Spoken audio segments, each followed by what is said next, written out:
Hello? There we go. There we go. Now it's working. Finally, I knew there had to be a technical issue, as there always is, just as I'm about to get started. So, can you guys in the chat hear me? Is this working? Is everything working okay? Yeah, let me just check this.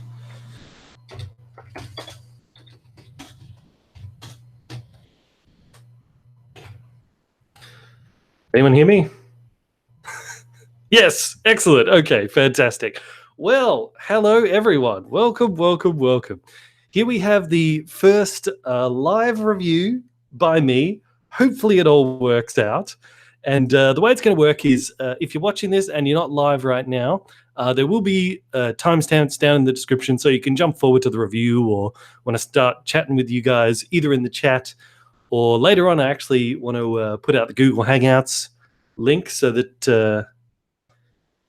let me just pull up the chat so I can see you guys. I actually want to send out the Google Hangouts link. So any of you guys listening, if you want to jump in and have a chat with me, then you can.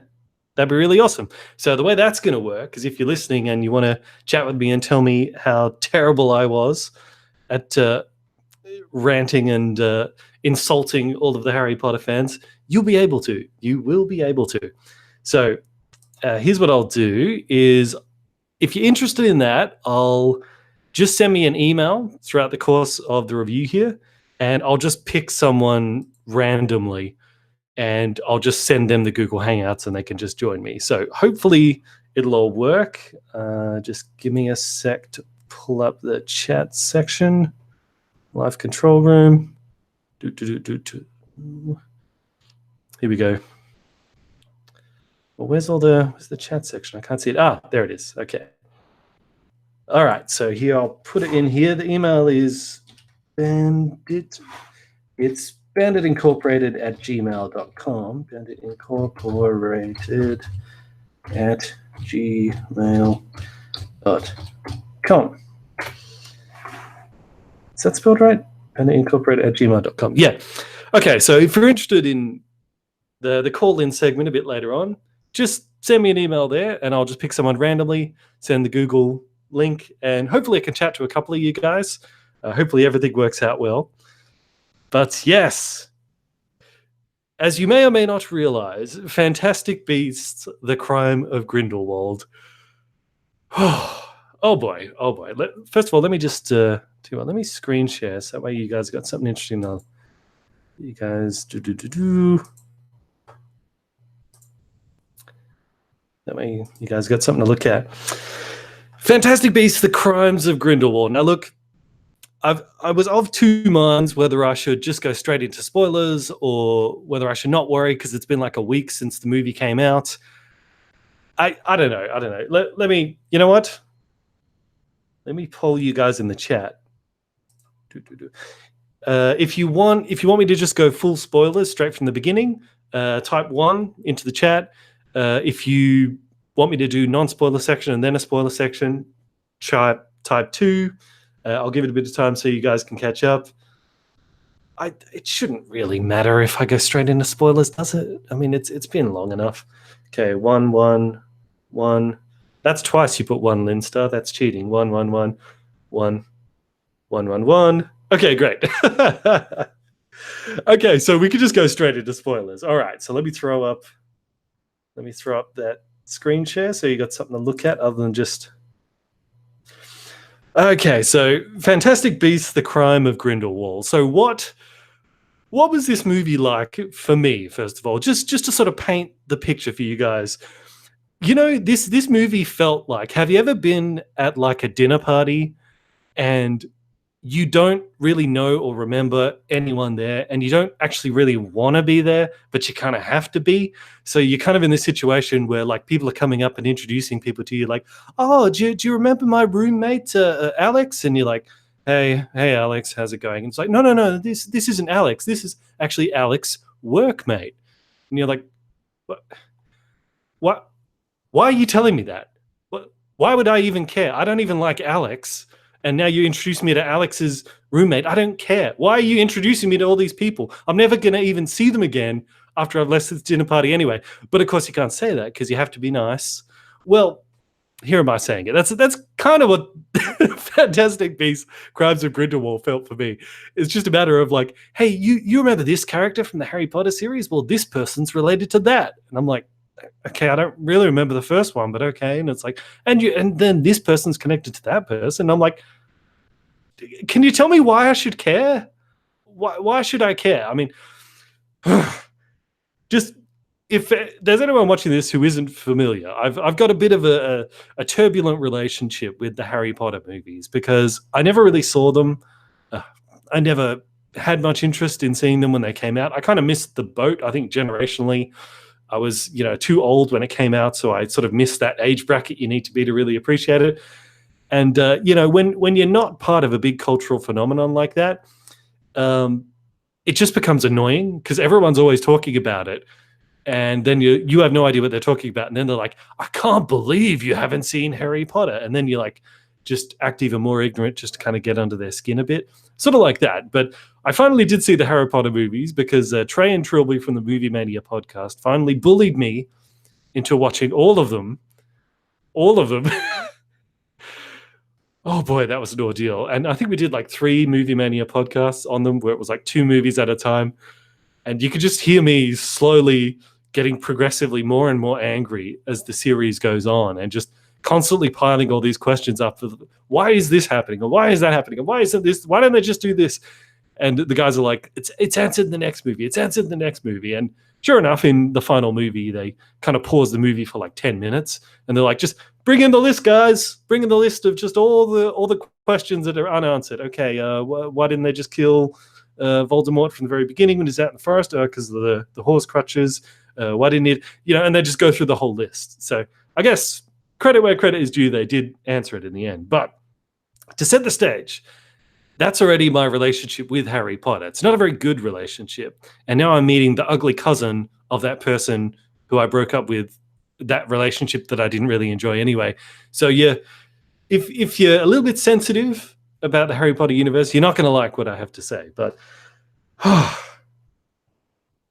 Fantastic Beasts, the Crimes of Grindelwal. Let me skip forward if you guys can see that on the screen. Is the screen share still up? I think it should still be up, isn't it? Oh, there we go. Look at me. Look how stupid I am. I thought it was screen shared the whole time, and it wasn't. But anyway, now it is. Okay, so I'm going to put that up on screen so you can sort of see the different characters I'm talking about, and that way I can remember the names. But okay, Fantastic Beasts 2, what is it really about? And that's a very good question, because in a lot of these reviews, people are like, what is it even about? I don't know. I don't know.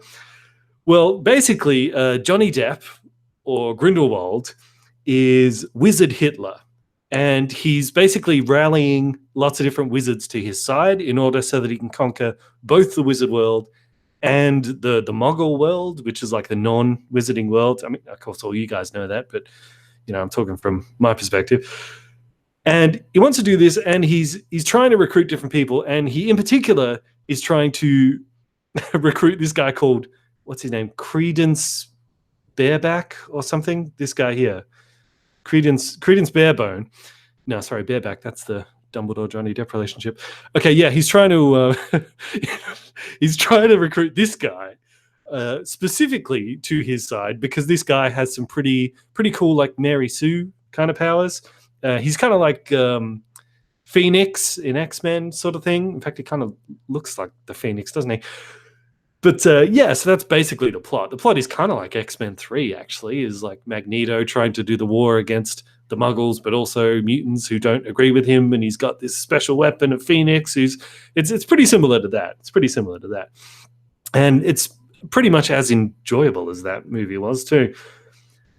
So, but you might be asking, okay, what does all this Wizard Hitler stuff got to do with Fantastic Beasts? Isn't it called Fantastic Beasts? It's all about this socially awkward guy, Newt Scamander, who goes out and captures all these wacky beasts in this fun-filled way, Ghostbusters style.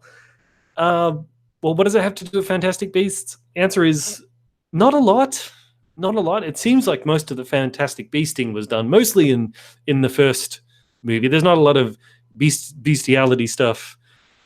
Oh, God, what am I talking about? That was a terrible joke. There's not a whole lot of beasting in this. See, this is the problem with live reviews. You can't edit out really inappropriate jokes, but that's okay.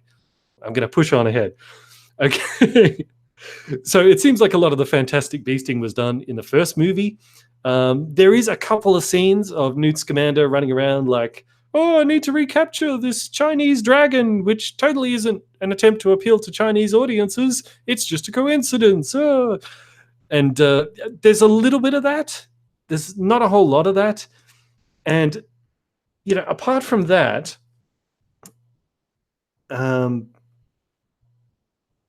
Newt, he doesn't really seem all that interested in the movie's plot.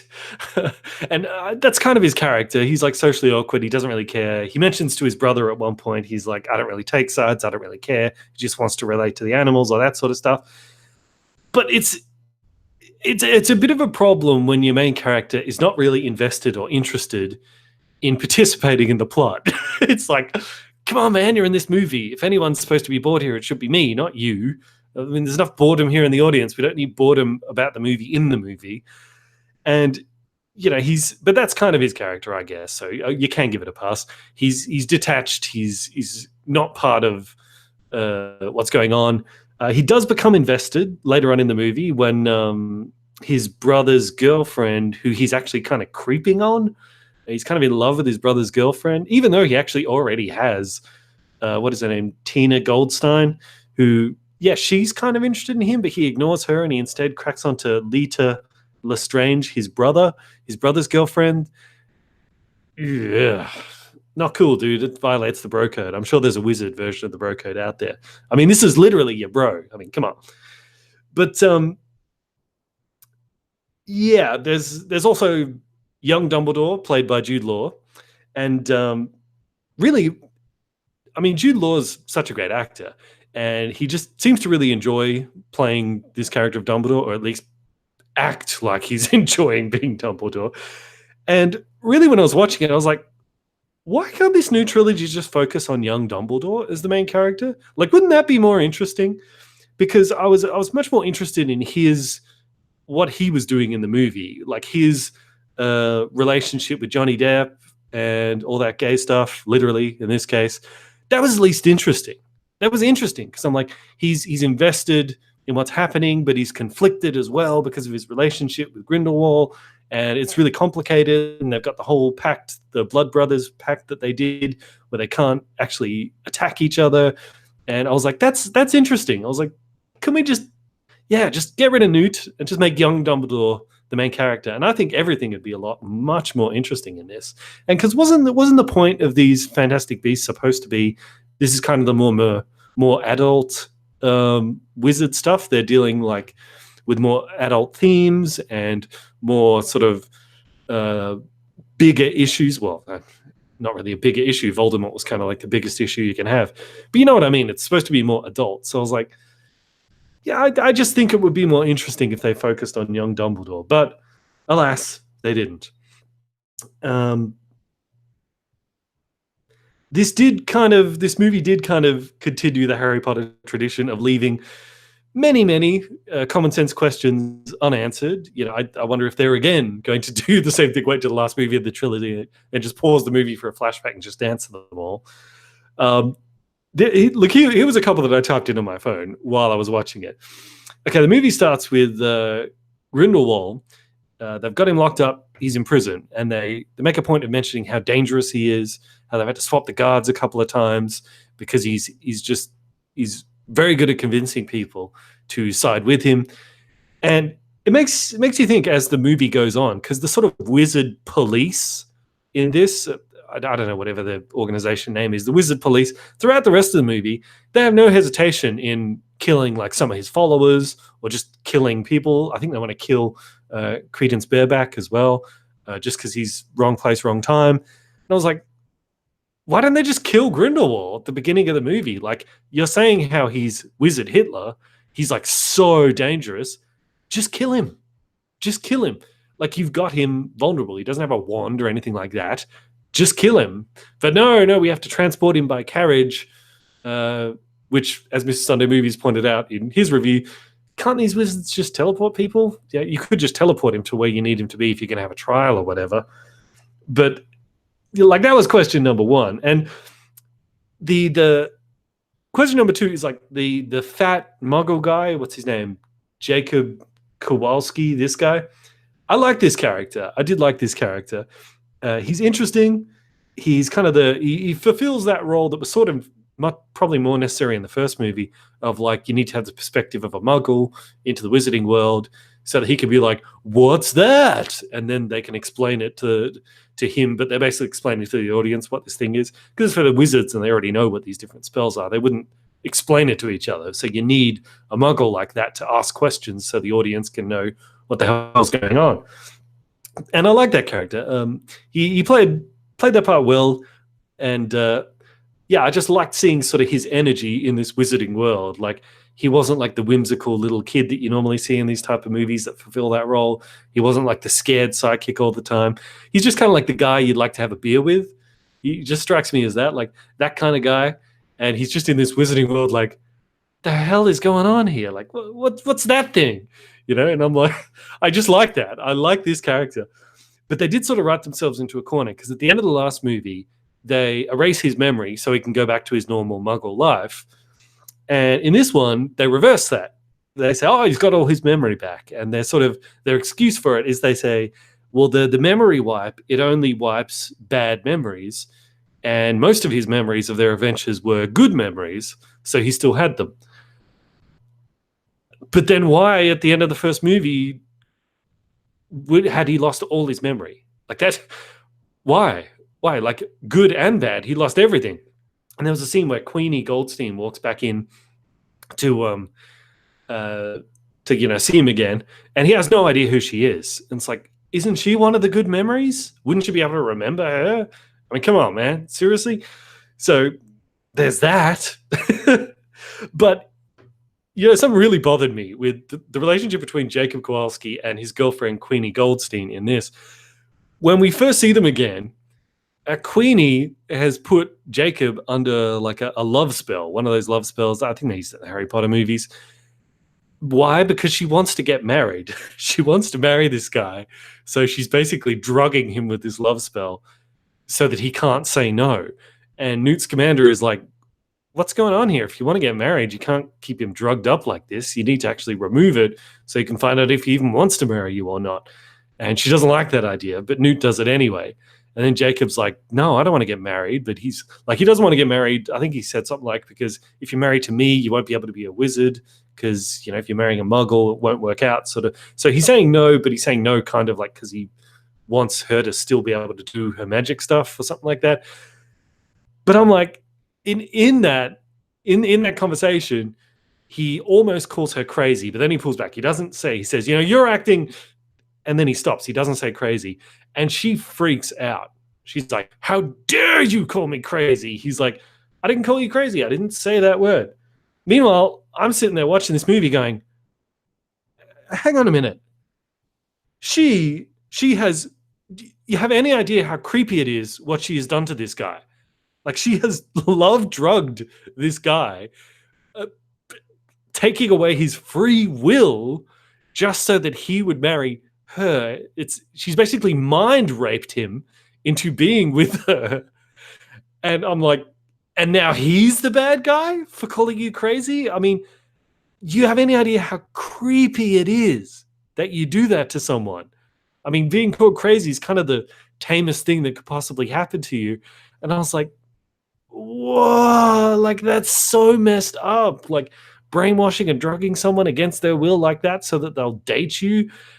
That is so creepy. I was like, man, no wonder she ended up siding up with Grindelwald at the end because a person who would do that has got some seriously messed up morals. So no wonder she would just walk over to Grindelwald. So actually come to think of it, if that was the point of that scene to kind of suggest something's not quite right with Queenie here and to sort of set up for why she would shift over to Grindelwald, then I guess that's actually good writing. So yeah, credit where credit is due. Good foreshadowing there.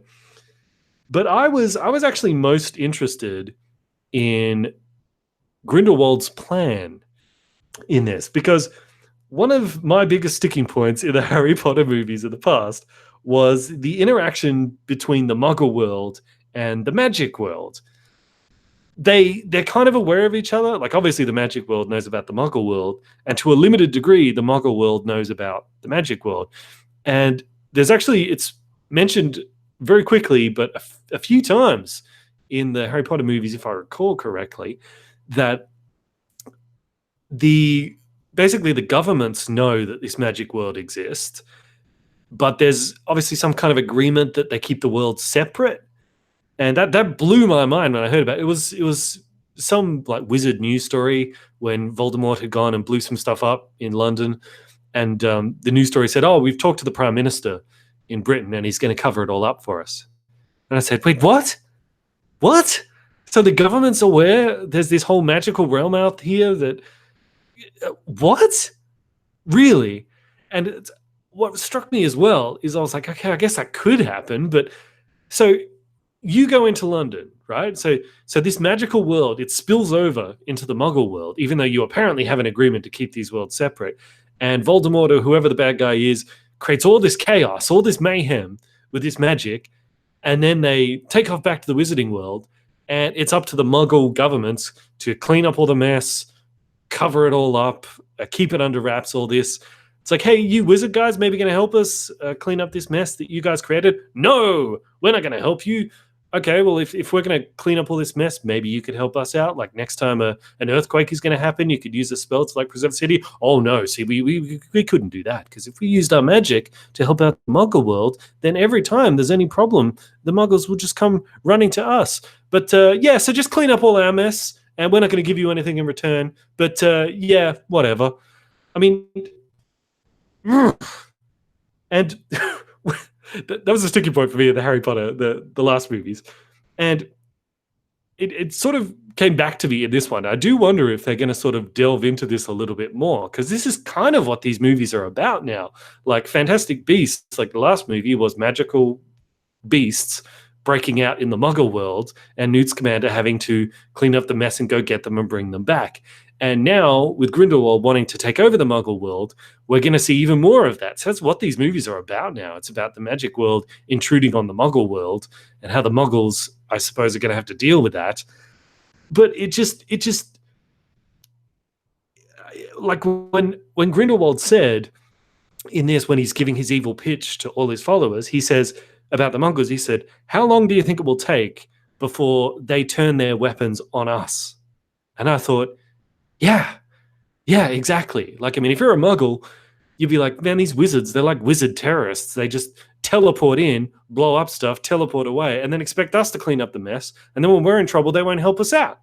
Like they could, give us some magical cure for cancer or something. Then maybe we could tolerate all these wizard explosions all over the place, but they won't even do that. So yeah, like how long is it going to be before the Muggles are like, you know what?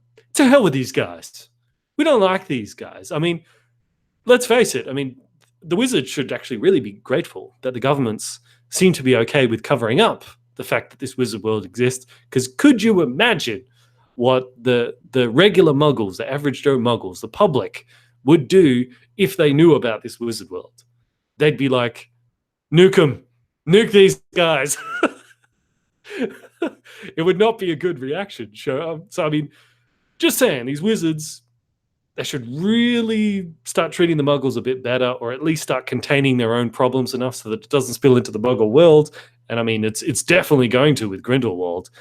It was kind of funny that Grindelwald, he's kind of like pitch of like trying to seem like a nice guy is like, I don't hate the Muggles, but if we're ruling, things will be much better, because then they won't have all this chaos. It's like, dude, every time wizards show up, there's chaos. Like it's again, it's kind of like the XMen, the XMen thing of like, these mutants, they cause all these problems. If there were no mutants, they wouldn't cause any problems. It's a bit like that with the wizard thing. Whew. But I did think when I was listening to the Weekly Planet, Mr. Sunday Movies review of this, they actually talked a bit about Johnny Depp as Grindelwald, and that they established several times throughout the movie that Grindelwald he's so charismatic. He's very convincing that he can convince all these people. But then they go and give Johnny Depp like this weird looking bung eye, this crazy fashy style hairdo shaved up the sides, and this white freakish, like he's got like this white hair, white eyebrows, white. Is that a mustache? It looks like a mustache. It's weird. I don't remember him having a mustache in the movie. Maybe he did. But it's like he looks like a freak. It's like if his character is supposed to be that he's smooth and convincing, he wouldn't look like that. He should actually be a pretty good-looking guy. They should have good-looking Johnny Depp there, who looks just kind of like, someone who's like smooth and convincing, but underneath that you can sense like this bubbling, psychotic, evil nature. Like I was thinking about it, and I thought, yeah, actually, who could they pick if they wanted to have Grindelwald like that? Who could they pick? And if screen share still active, yep. I thought, who they could use is John Hamm. I mean, we know John Hamm. He's definitely got the charismatic stuff down. He's definitely charismatic. He's definitely got the gift of the gab. You buy him as the guy who's can sell you anything and convince anyone of anything. That was his character in Mad Men. So, I mean, he'd get that part of the character down, but could he play that sort of bubbling psychosis at the same time, that kind of evilness? I don't know. I don't know if I'd buy it. I mean, I know he played a bad guy in Baby Driver, but I don't see it. And then I thought about it. I thought, who could actually play that? Both the charismatic, but also underneath that, the psychotic. And I thought about it, and I came up with the perfect casting. You guys ready? You ready? The perfect casting to play that version of Grindelwald is Tom Cruise. Because he'd basically be playing himself. He'd be playing, he's got the gift of the gab, he's cool, he's funny, he's charismatic, but... And he's a genuine psychopath. Yes! I thought I heard you breathing. I heard this weird noise. I was like, what is that? I thought I heard you breathing. Oh. It's kind of creepy. I was in the middle of my rant, and then all of a sudden I'm just hearing this. Just trying to ignore it. Yeah, so we turned the gain down on my microphone then. Oh, man. Oh. How's it going, Trey? How are you? I'm doing all right. I'm here at school and over here in Chicago. So if you ever hear honking or people playing music or some homeless guy screaming on the street, it's because that's where I am right now. And I'm surviving. How about you? I know I cut you off in the middle of your rant. Yeah, wait a minute. Do you mean like you don't mean now you're at school? Because isn't it a Sunday? Or? Well, I mean, I'm not like in class, no, but I'm in college, yes. And we're actually on Thanksgiving break right now. So, yes. Wow, yes. I didn't know college was open on the weekends. It's been a long time since I was at university, as we call it here. Since you've been to uni, yes. No, yeah, that's right. That's right. I've been trying to get into, because my Skype reset and I couldn't remember my Skype password, and so I've been trying to contact you, but you've been in the middle of your rant, so I didn't want to necessarily interrupt you. Yeah, but, that's okay. I was pretty much at the end of my rant. I was just saying, I think Tom Cruise, he could basically just play himself, because he's got that charismatic gift of the gab. Like you believe him as someone who can sort of win people over, but underneath that he's got that cult-like insanity, because it's basically like he'd just be Wizard Scientology then. I'm like, he can do it. Yes. He could do it. I don't know. Like, okay, well, I guess we should start now that I think this movie is a genuine piece of garbage. I think that's fairly evident across the board for a lot of people. Yeah, you know what? I told you. I told you, didn't I? I told you. See, all the other reviews of this movie, they start out going, I'm a Harry Potter fan, but, with me, it's more like, I told you it was crap. It was always crap. You just couldn't see it before, but now you see it. JK Rowling wrote these movies herself. That's why they suck. But writing a book and writing a screenplay are two very different things. That's true. That's true. I think those old movies are still great. I think some of them have their flaws. I think this is definitely the worst out of the bunch. Second, if not the first one was also bad, in my opinion, as we went over 2 years ago at this point. But like I don't know. Like I went to an advanced screening and caught this, and the whole time I'm just like, what a incoherent mess where nothing makes sense, and Johnny Depp's just terrible. Like thank God Jude Law decided to give a shit about. Pardon my French. Thank God Jude Law decided to care and give a good performance as Dumbledore, because otherwise it would just be this weird movie where everyone talks strange and nothing really pays off, and then suddenly, are we doing spoilers? Yeah. Yeah, and then suddenly there's a Dumbledore at the end, and I'm like, who cares? And where was this established anywhere earlier in the rest of the Harry Potter movies? It's like when you watch Phantom Menace, you're like, that shouldn't have sucked, but I think it did. And I didn't stay for the end credits if there was anything in the end credits. I left. I was angry. I was like, well, that's enough of that. No more Fantastic Beast for me. But weren't you just so excited to find out who Dumbledore's brother is? No, we knew who his brother was. We saw him at the end of. We saw him in Deathly Hallows. We meet him. And we find out that Dumbledore is kind of a prick, and he kills his sister. It happened. Yeah. We've already been through this, and so I don't know. There's the special effects are once again terrible. David Yates has clearly lost any sense of passion and reverence for this franchise. He directed, I think, from the movie 5 onwards, and you go back and watch Order of the Phoenix, a movie I don't like very much, but you can tell that he's just let's do this cool thing, let's do this cool thing, and let's have all this visual style and flair to it. Now it's just mid shot, reverse shot, occasional tracking shot, magic stuff, credits.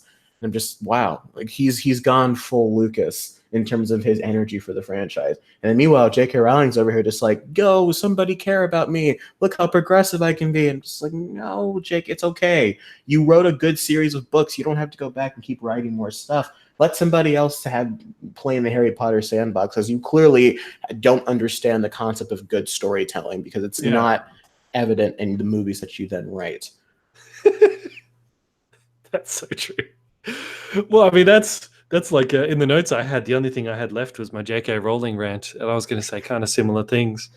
I was like, do you think maybe the reason that the wizards in her books and her movies seem kind of smug and superior and condescending towards Muggles is because JK Rowling herself is smug and superior and condescending to Muggles, the average Joes? Because she really is. She really... Oh man, I wish she would just. To be fair, she took a fantasy book and turned it into $1 billion empire. Yeah, so we ought to give her credit for that, and I think so. She's got certain reasons to be smug about certain things. I don't necessarily think it always. But I hate that though. I hate that. It's who could be totally justified in being smug? The Rock, because he's the coolest guy ever. He's jacked, he's good-looking guy, he's super rich, everybody loves him. If anyone could be smug, it'd be that guy. But he's not. It's you see, he never acts like he's superior to everyone else, even though he kind of is in a lot of ways. Certainly physically he is. But he always treats people with respect. He never treats people like he's better than them. JK Rowling is the exact opposite. JK Rowling, I just hate these kind of celebrities that because they've achieved success, they think it means they're better than everyone else and they get to lecture everyone else.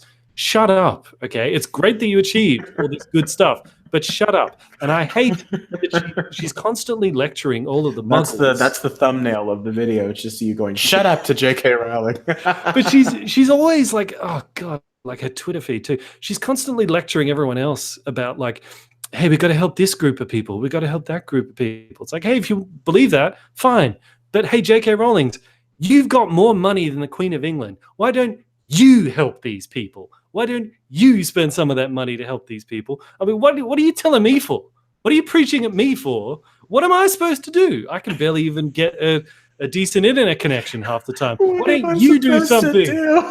I'm you're the richest, one of the richest people in the world. Why don't you actually do something to help these people yourself rather than just virtue signaling and calling everybody else bigots for not agreeing with your dumb opinions? Why don't you get off your butt and actually do something and help people yourself, JK Rowling? But she won't, because she's one of these smug wizards and she thinks everyone else is Muggles. So she just like the wizards in the movies. It's hey, Muggles, just clean up our mess. It's like, well, why don't you clean up your own damn mess? Oh, no, we don't have to. We're wizards. I'm JK Rowling. Just... Yeah, okay. End rant. Okay. End rant. I do think there are some good things in the film, despite me thinking it's kind of a piece of crap. It's not like Suicide Squad bad or anything like that. It's I think Eddie Redmayne does do a good job. I think when, much like the first film, when it's just him doing the Fantastic Beasts stuff, or it's like going to Hogwarts, I think the movie does manage to work a little bit there. I think the dialogue is still a little iffy because J.K. Rowling's never been great at dialogue. And now that she is having to play in the sandbox, and she always tells these stories of how when she writes certain books, when she wrote certain books, that she had certain issues that she ran into and had to deal with those issues in the books. For example, in the second book, she said it was like the hardest she ever had to write because she just didn't understand where to go, and she thought about killing Ron, and then she didn't kill Ron Weasley. And if you read the book, you can see the process of her writing as she goes through the book. And the same thing can be for, I think it's book 5, where like very early on, she wrote a plot hole into the movie, and then she had to spend the rest of book 5 on writing the plot hole, and that's why that book's 1,200 pages long. And I'm like, that's cool. Yeah.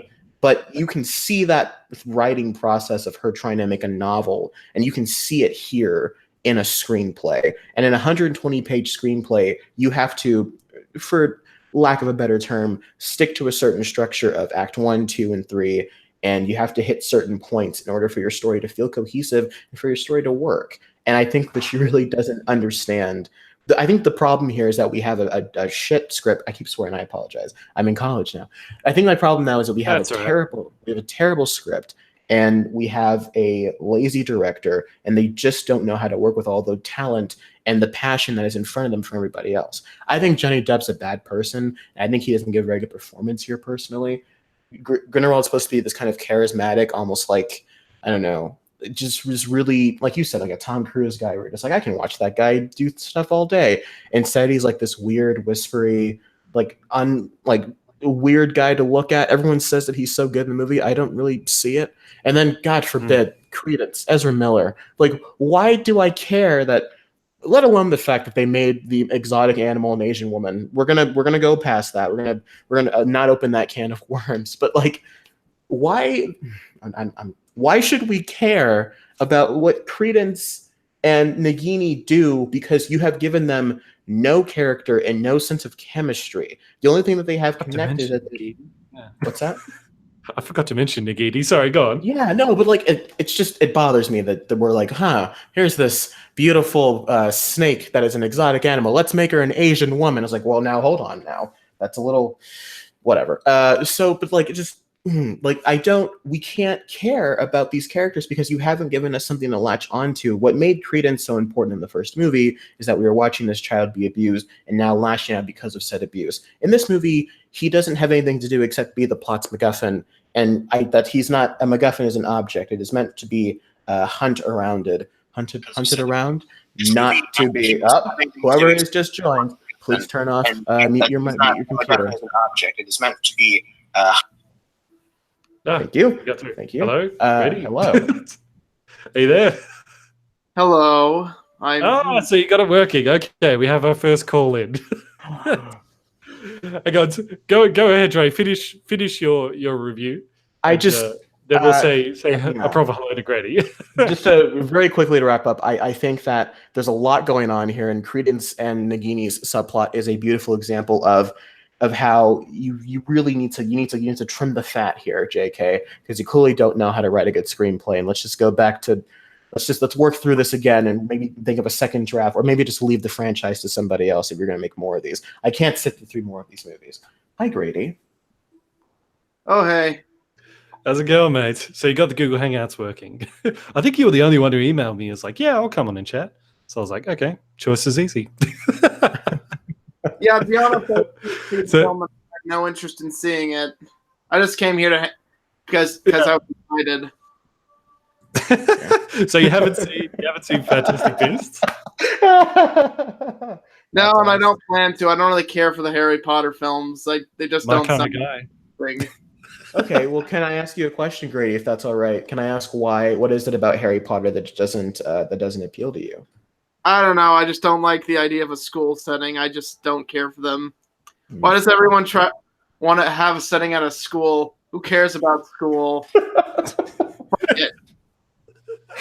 Who cares? All right, hashtag who cares about school. Let's get that. Yeah, trending. I'm kind of with him. I'm kind of with him on that. I mean, like, apart from learning to read, write, and count, you don't really need school all that much. I mean, unless you get to like go and become a doctor. But let's face it, most people are not smart enough to do that. And I say that as being one of those people who's not smart enough. So yeah, I'd say school's not really all that important. Unless it's trade school, then you're learning something useful.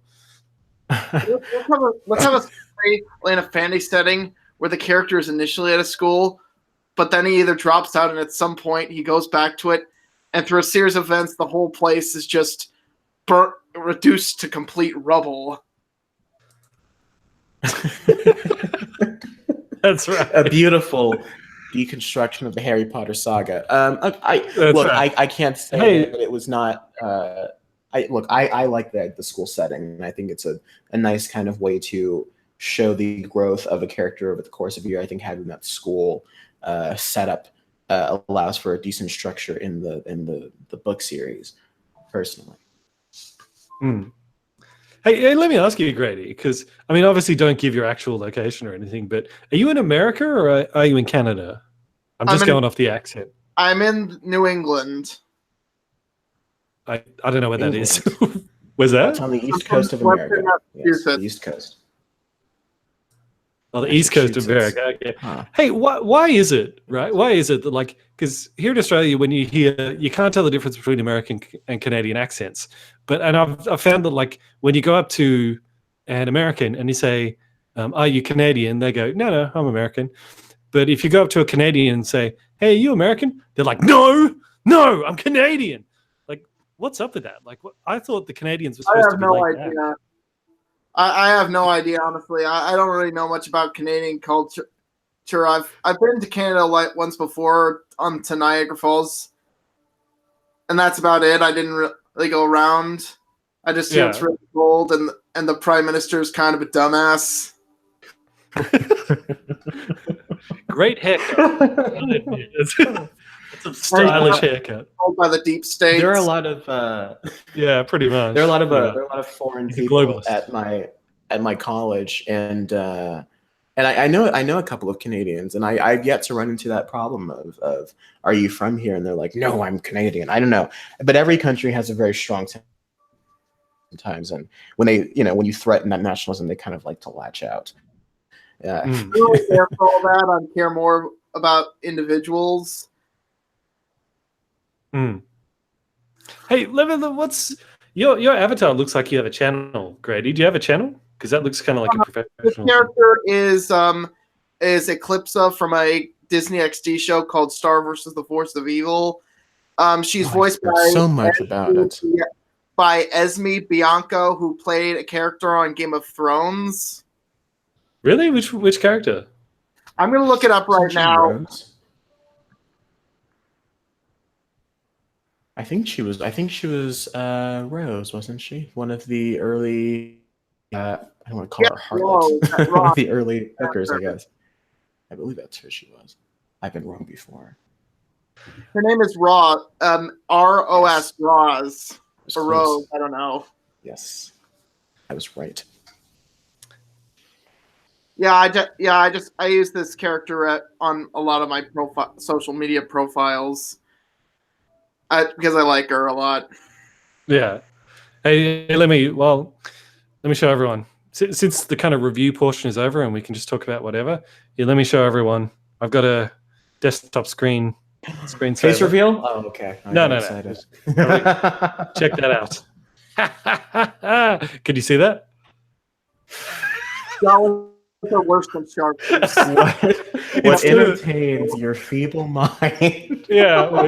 Instead of the Jaws poster, it's Jawas. And you see all them. I don't know if you could see if it's clear enough, but you could see all them. I also saw another one that instead of saying Jaws, it said Jews, and it was a rabbi swimming, and it was a big face of like Hitler with shark teeth going rah coming up. I was like, no, I'm not put that on my desktop. I'll probably get demonetized pretty quickly, but Hitler the shark. I really like that one.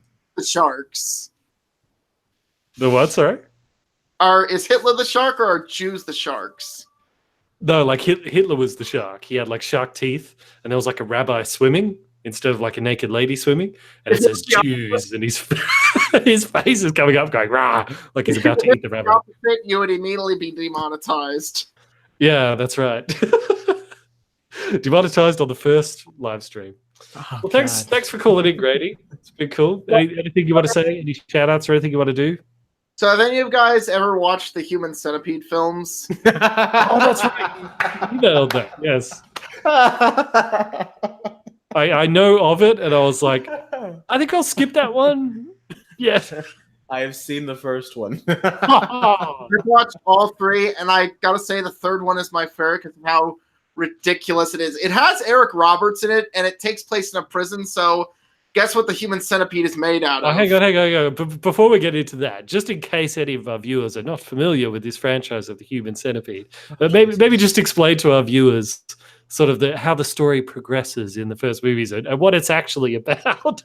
Okay, I'll explain this. Basically, it was originally conceived by a Dutch filmmaker named Tom Six as a joke to his friends about a punishment of sewing a child molester's mouth to a truck driver's ass. And in the film Human Centipede, two party American girls are traveling in Europe, and they end up at this guy named Dieter at a house owned by a character played by Dieter Laser called Joseph Heider. Yeah. Real subtle there. And they get drugged. Yeah, of course he's got a German name, of course.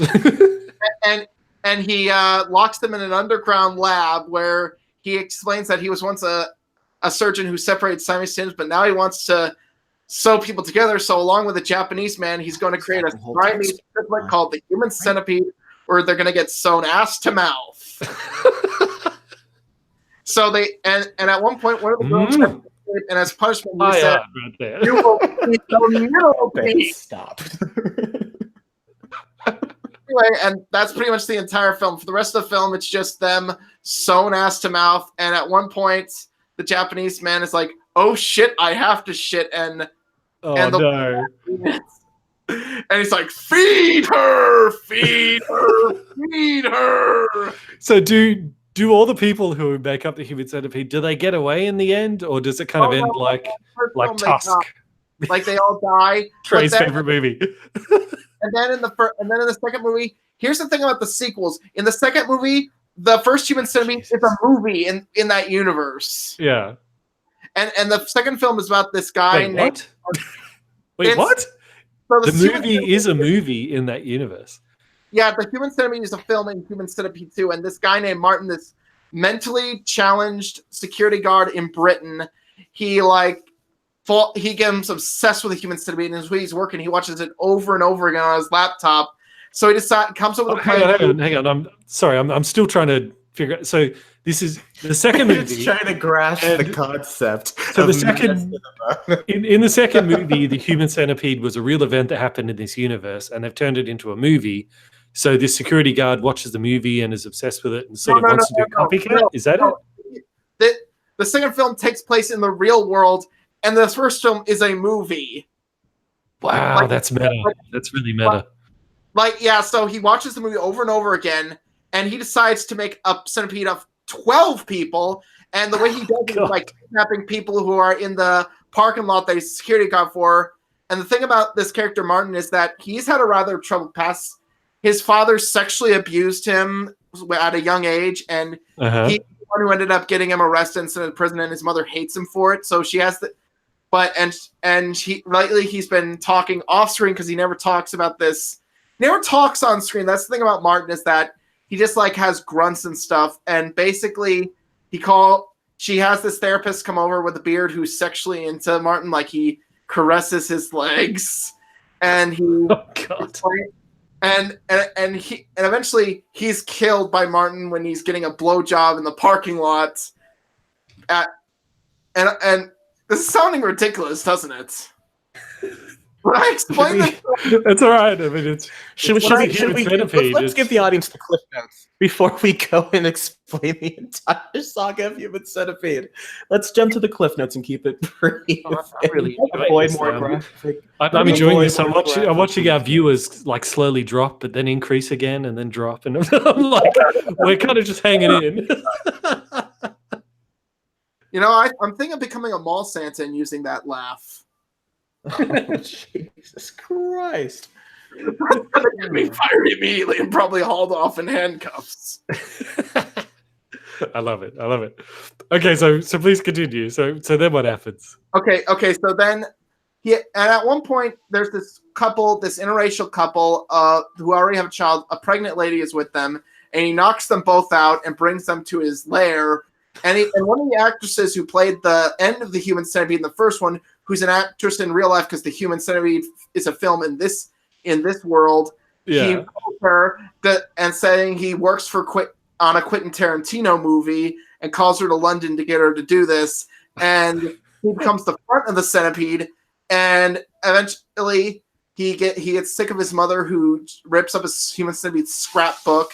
And after many years of abuse, he just bashes her head in with this until her head's caved in.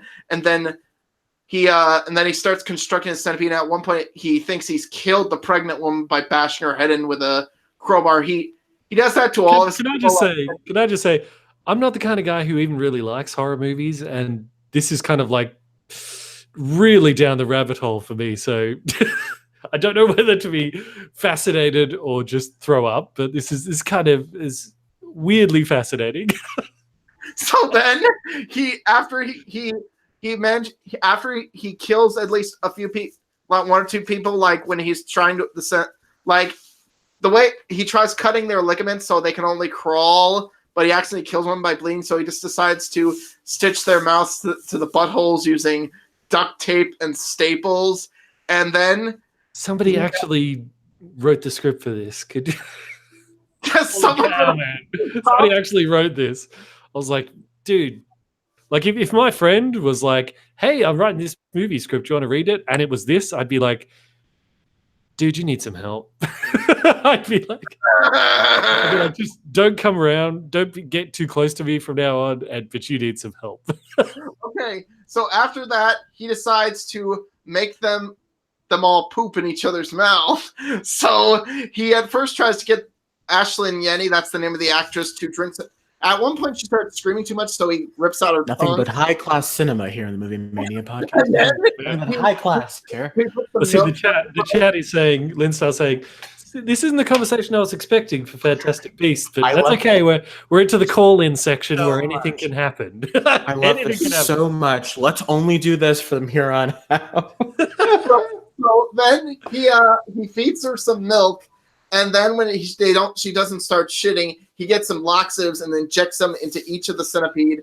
And then this scene where he's just like conducting a chorus of them like spew. And the movie's in black and white. The first one was in color, but this is in black and white, so it kind of gives it like someone described it like a dreamlike feel, or some like Eraserhead. Yeah, and kind of mercifully takes the edge off it a bit. Yeah. Yeah, the shit is colored, and I finally. Oh. That's like the worst Schindler's List homage ever. Like, in that the whole movie's black and white, but then there's like the girl with the raincoat is the only bit of color, and it's like this is like the worst nod to that ever. And you see, and then one of the more horrific scenes happens where early in the film, Martin was masturbating using sandpaper, and some girl saw him and how tiny his penis was. So he knocked it gets worse. And then he proceeded. How can it get worse? My resistance is running low to this. We're almost done. We're almost done. Says that. And then he puts barbed wire on his penis and then rapes the end of the centipede, which is a woman. And God! And then after he's done, the pregnant lady away. Bandit, there goes your monetization right there. That's the sentence. That's what killed him. The pregnant woman gives birth and presses down the pedal, and her newborn baby comes out, and it crushes the baby's head. Oh my God! Why do you watch this stuff, dude? What is wrong with you, man? Yeah, if I may, I've also seen it. I'm surrounded by curiosity. psychos. I didn't like You know, it. No, Trey- it's a piece of Oh, shit how, film. how No. do we know, Trey? How do we know? Because you failed the psychopath test. Remember? I that? did actually. No, I I passed. said- I passed. I answered the psychopath answer, didn't I? Yeah, Yeah. but it's the only test you don't want to pass. Don't make Trey angry. Yeah, he takes the psychopath test, and it's like, yep, he's a Being psychopath. harmed or killed is kind of a. It's a very. I don't really like seeing it. It's kind of a weakness for me. I don't like seeing infants being harmed, but I avoid Good the to scene. know. But Good to then know, in yeah. the end, so anyway, Ashton Yenny unleashes Martin's pet centipede on him, and it goes up his ass. And then the centipede breaks apart, and he just shoots them all and leaves. And then the movie transitions back to earlier, and it looks like Martin never assembled the centipede and it was his. But then we hear a baby cry, and maybe it actually happened, or it will. Ah. How does this franchise sound so far to you, Bandit? So is that the Centipede 2 or 3? Oh, we're about to get to the third one. Good. So Oh, God. Could you Lord. just spare me the really gory details, please? I don't know if my stomach can. Brady, give us the cliff notes. Give us 3 sentences of what happened. Let's Yeah. trim some of this down for our gracious So ears. anyway, it transitions to an office in a prison, and the warden is played by the guy who played Joseph Hyder in the first film, and he's wearing a cowboy hat, and his accountant, who's played by Martin, Lawrence R. Harvey, who played Martin in the second film, except now he talks and has like a accent, and they're like in a prison in Texas called the George H.W. Bush Correctional Facility, and basically he's showing him the first 2 films, and he's like, well, what'd you think? And he's like, Jesus Christ, I fucking told you these films with these shit, and they are shit. Literally, they stink. and you see, so basically, Dieter Laser is a prison warden called Bill Boss, and the prison is the George H.W. Bush Correctional Facility, and it's one of the most violent prisons in the country, and like the inmates are constantly attacking each other and the guards, and Boss doesn't help at any matters because he's pretty much a psychopath. Like, he sexually abuses his secretary, Daisy, played by Brie Larson, who's a former porn star. And it's mentioned in the film that the reason she came to work for him is because he let her dad out of prison. So now she's pretty much his sex slave / secretary. And pretty much she gets subjected to a whole lot of things. And basically, in the prison, we see that Boss pretty much... So in the beginning of the film, Tiny Lester appears in the film. Are you familiar with that actor? He was in The Fifth Element, I think. Yep. Sorry, I was responding to an email just then. Sorry, go on. So anyway, he gives him a compound fracture after he shanked a guard, and you see his bone. It's like, ah! And he calls him an ape N-word. Yeah, and that's something you gotta in the film. Christ Almighty! The tagline for this is 100% politically incorrect. It's pretty much a satire of the U.S. prison system. And basically, well, here's the Cliff Notes version. Basically... So when does the Human Centipede thing happen in the prison? Oh, it doesn't happen until the very end. Most of the plot is basically him... Who does he sew together? Does he like pick someone from every different gang and he's like, this is how I'm going to unite you all, or something like that? No, this is what happens. Okay, so basically, the prison's not doing so good, and the Governor Hughes, played by Eric Roberts, he's in this movie for some reason. They managed to get Eric Roberts for this, and basically, he's like, responding to violence with violence is not the way of a true leader. If you don't fix this prison soon, in 2 weeks, I'm going to fire you and your accountant. And then Boss just rants him saying, my leadership balls are 50 megaton bombs each!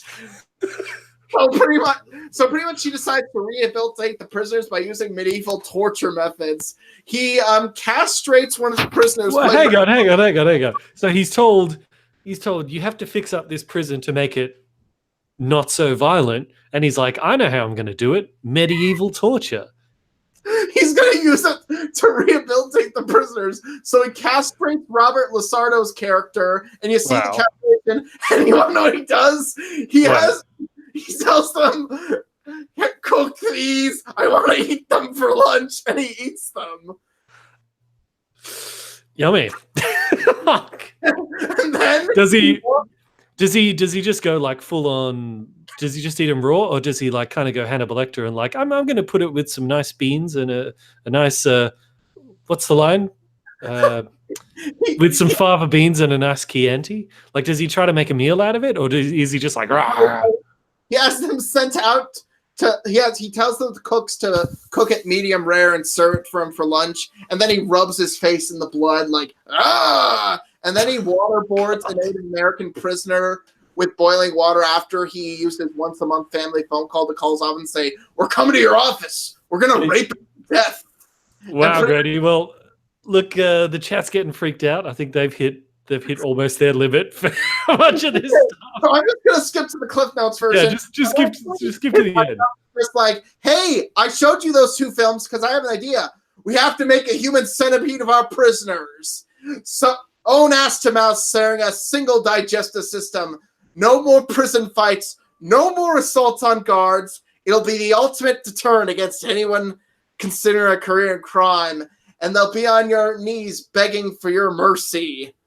And at first, so does he say, he's like, okay, prisoners, no more fighting. If I catch 2 guys fighting, I'm going to sew mouth to butthole. No, it's not a threat. That'd be very efficient. That'd be a very good way of ending prison fights. To throw all the prisoners into a human centipede, and eventually, boss doesn't want to do it.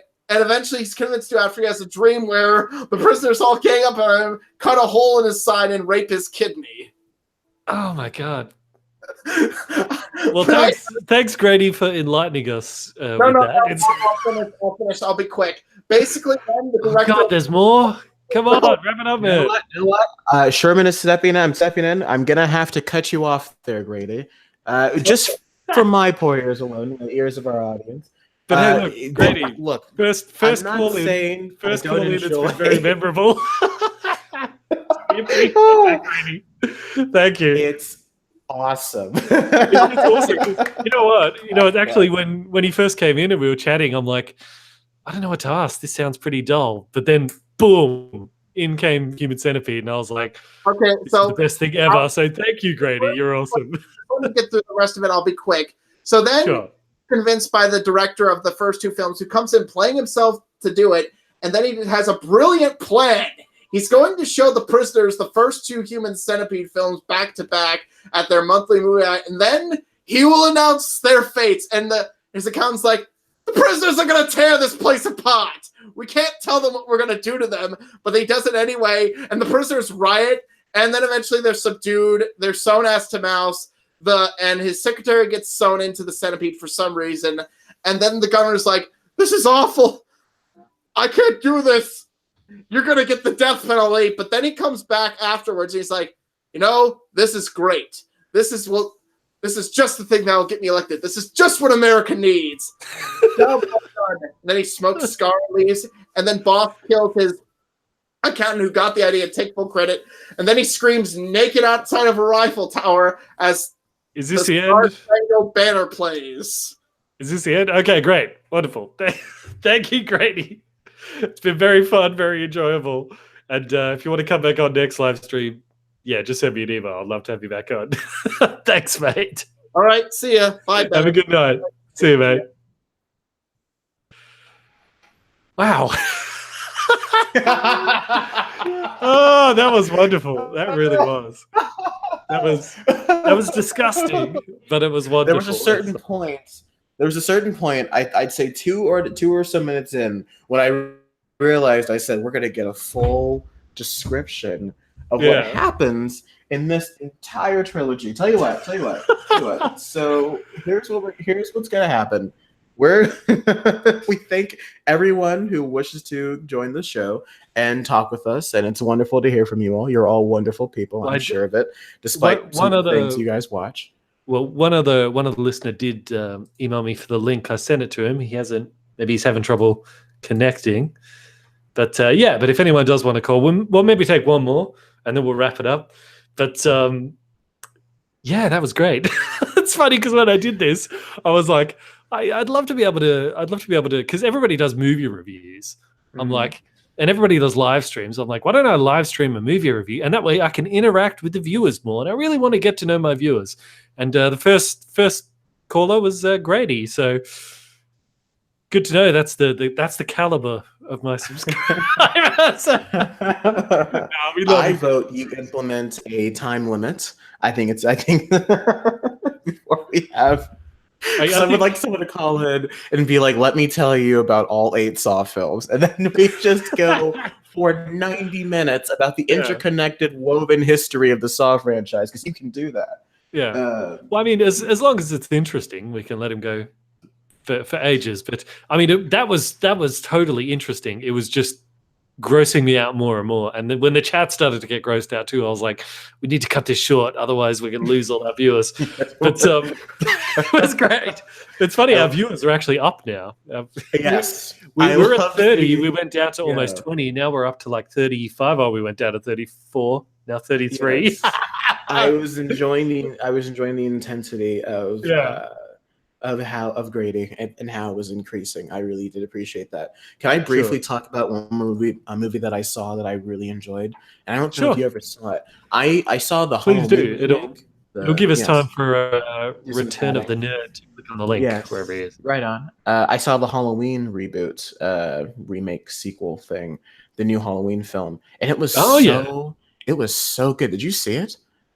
No, but it actually looked pretty good. I was going to check it out. So it is good. Yeah, no, I thought it was great. It's not no spoilers. No spoilers because I haven't seen it yet. Yes. The movie follows the same plot as most Halloween movies. Laurie Strode's living a Laurie Strode life. Michael Myers escapes, and now she has to handle that. But the way they talk about things like trauma, and I think what you'll appreciate, Bandit, is that the movie does subtle left-leaning ideas, but it doesn't do it in a way that I feel like is unnatural. I think it's very natural for the universe the movie sets up. The kills are in it, and they're vicious and great. It's shot really well. The guy that got to play Michael Myers, it was partially the original actor from the 70s, and it was also a new actor they got to play in the more physical scenes. I thought those were all really great. The score is probably the biggest standout from this movie. There's just, I mean, I can list a couple of tracks that I have on my playlist on Spotify that are like the way they were able to kind of update the new score that John Carpenter had in the 70s, and he came back to this one 40 years later to kind of revamp the score and do a new, almost like kind of like, I guess you would call it Stranger Things-esque, but Stranger Things is aping what John Carpenter did back in the 80s. And it's just a really fun movie. I had a blast watching it. Fun fact, though, when I went and saw it, so when you buy your tickets online and they have allocated seating, which means the seats are reserved, you don't necessarily know where exactly in the theater the seats are going to be specifically, because sometimes they don't specify. And so I went to this theater and I was looking for my seat, and I said, God, where's my seat? I couldn't find it. And I looked around and I realized that my seat was off in the corner, and I was like, why is my seat over here in the corner? And I realized because I had bought a wheelchair accessible seat, and I had bought a seat that is meant for handicapped people. And I felt awful, but I'm like, it's also opening night of a big Hollywood movie. I'm not gonna be able to just sit in a different seat and wait for it to fill in. Things are gonna have to go down. And so I just sat there and I took the seats. And I'm like, okay, I'll just sit here in my corner with my popcorn and no one will notice me and I'll be just fine. And then maybe 2 minutes before the movie starts, during the previews, I see wheelchairs come around the corner and run around the corner. And I'm just like, I'm sitting here in South Chicago next to 2 people in a wheelchair. Then one of them can't sit in a wheelchair seat because I have the other wheelchair seat. And I felt terrible. I didn't move, but I felt terrible at first, and then they started talking and they started saying some bad words, and they wouldn't shut down the whole movie, so I didn't really care. But initially, it was a very, very, very bad time for me, and it was a little awkward, to say the least, especially because I kept eyes from like the youngest, like a child who don't know he was doing a Halloween movie, but he was like maybe 6 or 7, and he kept looking at me like he's not in a wheelchair. I was just like, it was a little scary. Yes. So how was Jamie Lee Curtis? Was she good in the movie?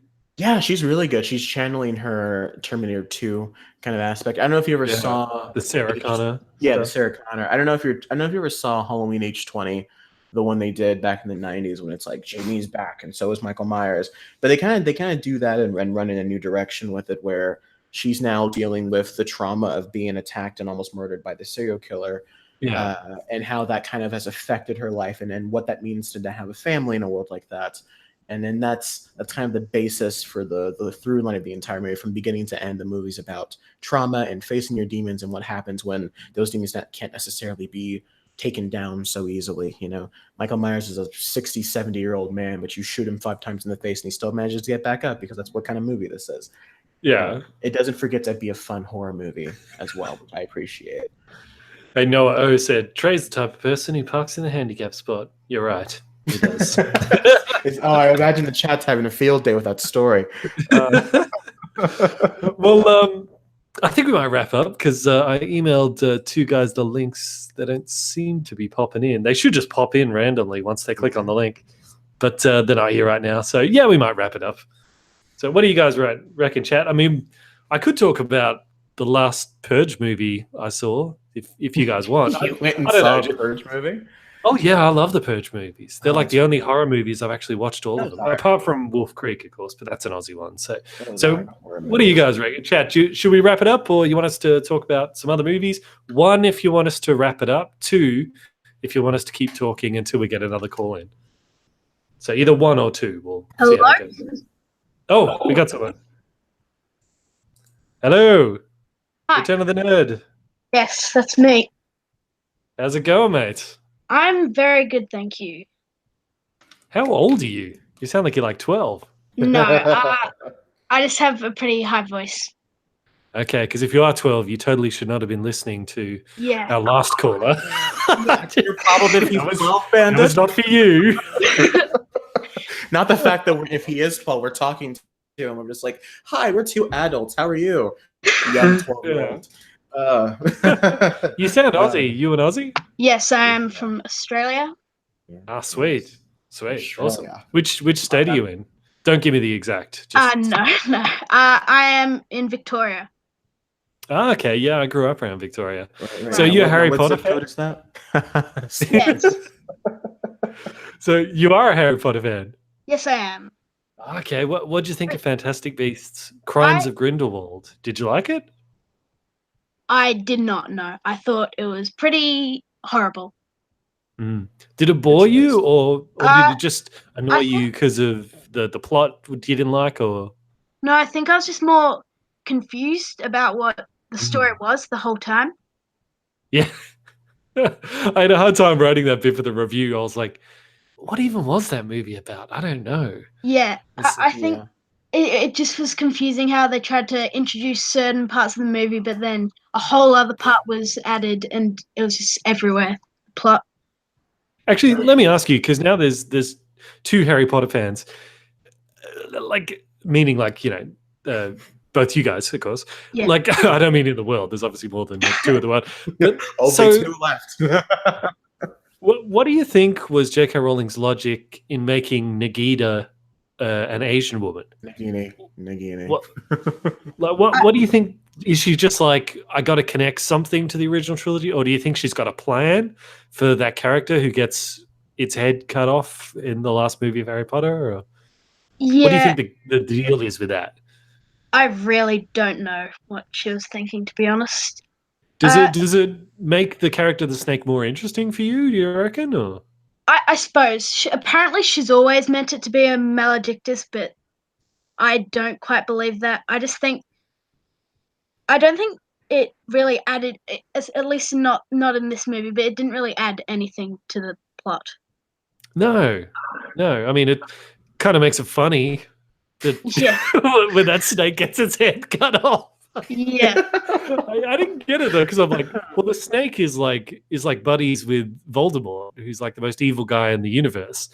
But the chick, what's her? Let me pull up the picture. What is her name again? Nagini. Nagini. Yeah, but I think like before she's known as Nagini, doesn't she have a different name? Was the I don't think she did. Well, And if she does, it doesn't matter. In the advertising material, she was known as Maledictus, but that Here was it is. before they revealed. She is. Oh, it's just a question mark. Question mark. Doesn't have a name. It's just got a question mark. Well, thank you very much. That's so helpful. Yeah. So. Yeah, I reckon it's more about so I think the idea is JK is really wanting to expand her universe and do kind of what Lucas is doing with, or did with the prequels. But I think Well, the it problem certainly here- expanded the characters, I guess. No, but like the problem here is that we don't know anything about Nagini character wise. We know how she fits into the plot, sort of, I guess. She sometimes is just kind of left over there to just kind of stand around. She may as well have been an extra for half this movie. And like, so unless you're like the excuse of we're going to develop her in the next movie doesn't work for me. So I don't really care. All I know is that she eats people. And so I'm like, how do you go from being this sort of sweet girl that's like I want to be free from being in a cage to then going and eating people? That's like she straight up just, how does she end up with Tom Riddle? And I'm like, how do you Well, I don't hey, I mean, understand Tom Hardy's why this was Venom necessary. ate people, so I mean, they actually. So why didn't see couldn't Venom, he? You know? yes. Yeah. Yeah, I'm I not sure. chappied it, but just throwing that out there. Okay. I'm not sure she does have a plan for a lot of it. I think she just wanted to make ties to the Harry Potter movies with Nicholas Flamel as well, who I thought was completely out of place in this movie. Very tonally disconnected, that Flamel character, I think. He was very much, he showed up, I'm like, am I watching like a DreamWorks animated movie? Because like they had the same recurring joke of like, I'm old. And then I guess we were supposed to like whoop and holler because we saw the Sorcerer's Stone. Excuse me, Philosopher's Stone. And I'm like, I don't care that that's there. And I don't know, this Personally, she's clearly writing a book here. Like, why didn't she just write this as a book? I don't understand. I have to sit here and watch. It felt like the first draft of a book, where like you just sort of start with the basic skeleton of the plot, and you're like, there's these people, they're connected in this way, these people connected in that way, and this is kind of the general direction of the story. But then you go back over it, and you got to add like flesh to that skeleton and put skin on it and make it good looking. See, I've still got all that Human Centipede stuff caught in my head. But that's what the screenplay felt like. It was just the bare bones character stuff. Like with the Scamander brothers, I was like, what was supposed to be the deal with them? Just they're connected through that they're both dating the same girl, and then she dies in the end for no reason. Can we figure out whether or not and Tessa Thompson are good actresses? Because I've been trying to figure that out for a few years now. Tessa Thompson is the girlfriend in Creed, and she's also Valkyrie in the Thor movies. And Zoe Kravitz is in X-Men First Class, movie that I rewatched recently, by the way. Great movie still. And she's been in a few things, and I just can't pinpoint whether or not they're talented actresses. Like they have a sense of charisma, and they're good at sort of crying, but I can't figure out if I like watching them on screen. I can't figure out if they have a presence or not. I feel like it's time we all sat down and asked ourselves that question. Is she the Canadian Michael Fassbender? Is she the Canadian Michael Fassbender? No, because you said she was in X-Men First Class, right? And she was in Creed, and I think that was the same actor. Wasn't she? It's not the same dating Michael Fassbender. Two Hang on, let me Google this. I'm gonna. The person you're thinking of dating Michael Fassbender was Alicia Vikander, who played the new Tomb Raider. The girl from Creed is Tessa Thompson, and Zoe Kravitz is Angel, the girl with the fly wings in X-Men First Class. Oh yeah, Angel. I thought Angel is the one we were talking about. Yeah, Angel is the girl we're talking about, because Angel is the girl that shows up in Fantastic Beasts. And I don't know, like she's not convincing to me in the slightest. I don't know. What do you think about this? Return the Nerd. I don't know what to call you. Well, what do you think about this? Yeah, I thought, to be honest, I think she was just fine in this movie. She seemed like more of a way to bring in the whole plot with Credence in, as she's a Lestrange. And again, it's just because she's a Lestrange, it's a way to tie it to the original movies. Is that her in the picture there? You can see on screen. Is that her? No. See the text next to it. Michael Fassbender domestic abuse claim. Nice. And if you read the smaller text beneath it, you understand that is not. That's not either. Is that her? No. Is that no. the chick? No, That's a Bandit. chick from X-Men First Class, isn't it? No, it's not. Quit pulling up random black people and asking if it's the same person. It's not What working. about this one? Is that her? Let's just go through all of Michael Fassbender's girlfriends. Just, Oh my God. One of them's bound to be. maybe this one. I don't know. I don't think Michael Fassbender dated either of them, so I'm not sure what you're gonna find there, Bandit. Anyways, back to the relevant plot of the movie. I don't think Lito Lestrange did anything necessarily useful, and I think the guy that plays Theseus, the Newt's brother, the main character's brother, I think he's doing fine.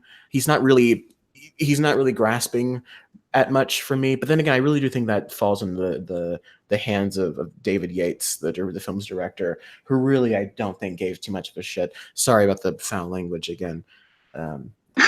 That's all right. This is the call-in section. We could get anything here. I have no control over it. So. I feel like Theseus, he should, like, we see that Newt doesn't particularly like Theseus, but we never get an explanation for that. Yes. Wasn't it just because the rivalry over the girlfriend? Oh, I suppose. I always assumed. Because wasn't it she dated Newt, but then they broke up, and then she dated his brother? So weird. Yeah, it's They try to hint at in the last movie, if you guys remember, when they did the whole Lily Potter Severus Snape kind of thing, they kind of hinted at what's her name? Lita Lestrange was the weirdo because she's a Lestrange, so she's like a bad person. And then, Newt's weird and into animals, so they had this weird connection. But they don't really develop on that. They're way more interested in being like, I swapped babies and I drowned a baby, and then he's a Dumbledore. Yeah. And that to me was like, should we talk about the fact that they drowned a baby in the movie? Like, I'm all down for baby murder, as we all know. Did they drown a baby? Yeah. I thought they just zapped one of them. No, well, in the flashback, right? She's like, I switched the babies, and then one of them drowned, and she looks up and sees the baby like floating in the ocean, and you see its little baby hand on the outside. Yeah. And you're like, they just drowned a baby. And like, I'm all for drowning a baby. Like, one of my favorite movies opens with I could drown a baby. And that's the Trey quote of the day. I'm all for drowning babies. And like, if that's what needs to happen, that's what needs to happen. But like, it's not servicing the story, and I don't think it works in the overarching relationship between Lita Lestrange and the rest of the characters of the plot. It just kind of comes out of nowhere and doesn't really serve a purpose other than to shock the audience and reveal the Credence twist. It's lame. Yeah, that's true. Hey, Noah O in the chat says, Trey's down with baby murder? I thought that was Trilby. Oh, God. We miss our Brit man. Yes. We miss our Brit. Yes. Well, for those of you, by the way, who are asking, hey, what's going on with Movie Mania? Well, two things happened. Trilby, his work time shifted, so it was very difficult to line up with the 3 different time zones. So that, also my internet was not very good. It kept crashing all the time. And also just laziness on my part. But, you know. If I could screenshot all the conversations we had, and this is insight for you too, Return of the Nerd. If I could screenshot all the conversations I've had between Bandit and Trilby about like, hey, we should do the podcast again, and the response of yeah, and then I was like, so blah blah blah blah, and then silence would be it. I have like 5 different images I could show from like late July to 2 weeks ago about just bringing back the Mania. And occasionally now, this is also more insight for you listeners, occasionally I'll just go on the Mania Twitter and just tweet something out to see what the audience says. I think one time I just tweeted an ellipses. I was just, if people were just like, are you guys coming back? Is it happening? So good to know you guys still want the show. Well, yeah, it is. And on Twitter, someone linked to me. God, I'm blanking on his name. Lynn Star, was it? Is this the? Oh yes, it was Lynn Star. Of course, I know. The best of. Yes, love you, Lynn Star. But he made the best of, and when I watched that, I was like, yeah, we actually had some good times. We should really get back into it. But I'll tell you what. I'm getting nostalgic. What? Yeah, I know. When I was watching, I was like, we had some funny times. Had some funny times in it. But I was like, you know, we don't need to do every movie with Movie Mania, because you know there are some weeks where we're like, oh, we got to do something, and this movie came out, but none of us really want to see the movie, and it's a grind getting through it. But then there are other weeks where it's like, it's a big movie that we all want to see, a Marvel or a Star Wars or something like that, and we're like, yeah, okay. So I think if we're going to do Movie Mania, we just we don't have to do it every week, and we don't have to do every movie that comes out. And I think sometimes with Movie Mania, it would feel like, we're like, oh, we got to cover, like if we had weeks we missed, we're like all these different movies in between. It's like we don't really need to talk about them all, do we? Yeah, well, there's two main portions of the year that actually had movies in them, and then there's like one big gap in between where nothing came out. Yeah. Well, I mean, there's just kind of been a gap. There wasn't any really big stuff. I mean, there's this. We got Creed 2 coming up. Oh, I'm looking forward to that. And Aquaman. I missed it. What'd you say? Creed 2. Oh yeah, that's out here. I'm probably gonna see it on Tuesday, along with Wreck-It Ralph, because I'm really excited for Wreck-It Ralph 2. I hear it's amazing. Oh, that's a me movie. That's a trade going to see. One ticket for Wreck-It Ralph, please. As families line up into the theaters, I sit down in my. While we're kind of talking about other movies, I saw in the chat somebody mentioned. We did get a question. Actually, Grady asked. He said, "What are your thoughts on Dark Phoenix? You excited? What's your thoughts on the trailer, the XMen movie, Dark Phoenix?" Yes, I have so little interest in that movie. Yeah, I could not care less. No, not at all. What about you? What about you? Return of the Nerd. Yeah, I agreed, but I think I was different. I was a bit different in the fact that I liked the trailer. I thought it didn't seem as large scale as Apocalypse, which I really didn't like. Yeah. Well, I mean, like before Apocalypse, there was, what was it called? X-Men Day Before Tomorrow or something like. Days of Future Past. Yeah, Come on. Days of Future Past. That's your nerd card. I haven't handed over. Come on. Yeah. It was a long time ago. But I remember that one was quite enjoyable. And I was like, oh, good. They've sort of like retconned the universe in a unique kind of way. But then they ruined it with Apocalypse. I was like, ugh. No, so I just don't really care about Dark Phoenix. Yeah. There's one good line, I think, in the trailer when Magneto's like, "Yes, Charles, there's always a speech," and then no one cares. I think that there's clearly like the people, like the actors that play Magneto and Professor X, like, they're still up for this universe, and that's really cool. And Simon Kinberg, I think, is directing this one and whatnot, and I think he's done good work with these films in the past.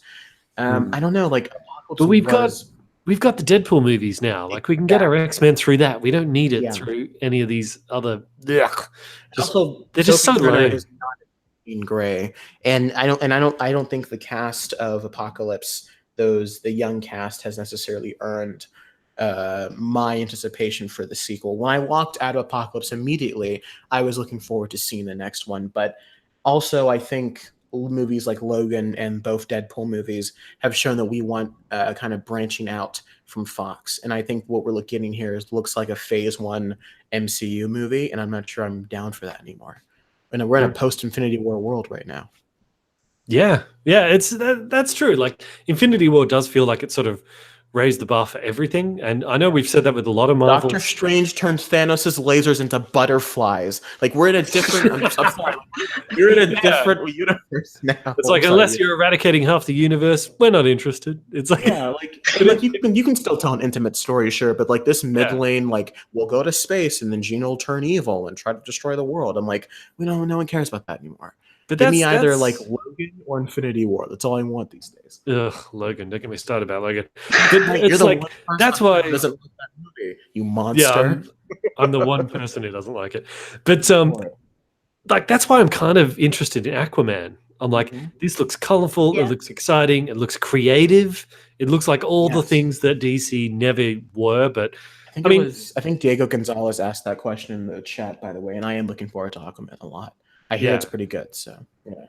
And I think Jason Momoa, he actually did kind of win me over as Aquaman. I like how he's doing this sort of surfer dude kind of thing. I was like, yeah, that kind of works. I mean, what else is he going to do? Right?